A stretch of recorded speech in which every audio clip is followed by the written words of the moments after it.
So we're going to San Lorenzo Ruiz School of Pulumulok.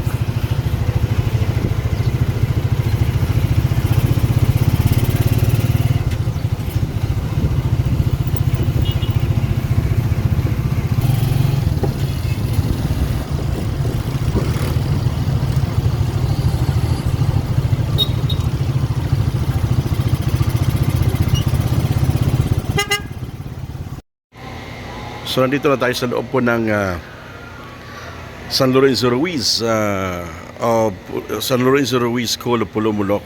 Actually, ang kanilang former name is San Lorenzo Ruiz Academy, Pulumulok, South Cotabato.